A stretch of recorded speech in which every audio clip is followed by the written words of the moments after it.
Back again. Finally got my Ender 3 V2 in.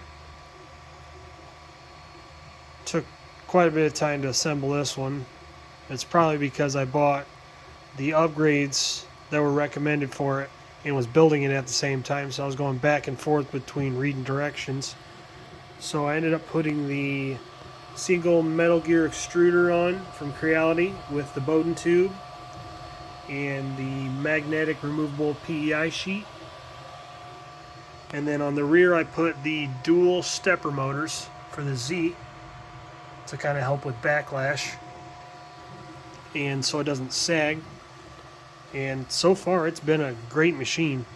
Over here is my CR10 V3. That's for my larger parts, and I might end up putting the removable build plate on that one. We're going to see how this one goes for a while. But currently printing a heart design for an earring. And this thing is like really accurate. You do have to end up putting a glue stick down, you know. Don't matter what kind, I just put it on the bed. But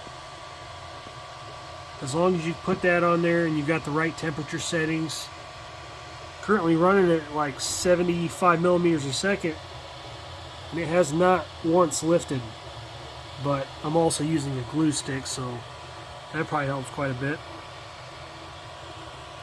Hopefully this helps out along the way, being able to do smaller stuff on this one and then do larger stuff on my CR10 V3. I will forewarn you, the building of this machine is a lot more extraneous than the CR10 was. That one was a couple pieces, screwed it together, leveled the bed, hit go. This one's got a lot more bolts and nuts to put together, but I seen good reviews on it, so I thought I'd give it a go, and I'm glad I did. I'm going to end up eventually moving this spool holder up here.